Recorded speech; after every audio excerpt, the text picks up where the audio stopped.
এদের পরিচালনায় পেয়েছি এই দেশটা একবার দুইবার নয়, পাঁচ হাজারের মধ্যে তামাম দুনিয়ার মধ্যে এদের পরিচালনায় এই দেশটা দুর্নীতির দিক থেকে, চোরের দিক থেকে পাশ করেছে। এদের পরিচালনায় আমরা পেয়েছি হাজার হাজার মায়ের কোলগুলো সন্তান হারা হয়ে গেছে। এদের পরিচালনা আমরা পেয়েছি লক্ষ কোটি হাজার টাকা এই দেশ থেকে পাচার করে বিদেশে বেতন করা তৈরি করেছে। এদের পরিচালনা আমরা দেখেছি এই দেশে বসে বিদেশিদের দাবিদারি করে তাদের প্রেসক্রিপশন অনুযায়ী দেশ পরিচালনা করেছে। 2024 5ই আগস্ট দেশ অভ্যুত্থান হল, সুন্দর একটা দেশ গঠন করার পরিবেশ তৈরি হল। আমরা এই সুযোগটাকে কাজে লাগাবার জন্য আমরা ঘোষণা করেছিলাম ইসলামের পক্ষে একটা বাক্স আমরা দেব।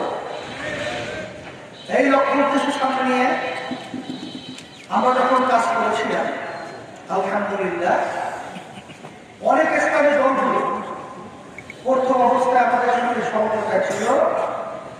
রাস্তায় চলার পথে জামাতে সেখানে তার সঙ্গে আরেকটা দিয়ে একটা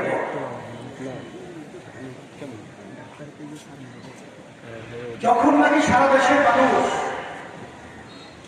আমাদের এই আহ্বানের মধ্যে তারা একাত্মতা ঘোষণা করে, যখন তারা স্বতঃস্ফূর্ত যখন সারা দেখালো, তখন আল্লাহ মাফ করুন, তখন দেশ প্রেমিকের পরিবর্তে, ইসলাম প্রেমিকের পরিবর্তে ক্ষমতা প্রেমিকরা এখানে সবল দিয়ে ওটাকে শিখবে।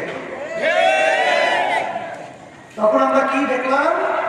সমতার পরিবর্তে এখন নেতৃত্ব নিয়ে এখন তারা জোটবদ্ধ, কি জোটবদ্ধ?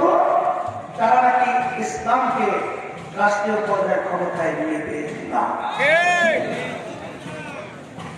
আপনারা শুনেছেন তাদের যে হিন্দু প্রার্থী খুলনা 1 আসন ডাকো, সাংবাদিকরা যখন প্রশ্ন করেছিল তখন সে পরিষ্কার বলছে যে আপনারা জামাতকে ইসলামী দল বলেন কেন?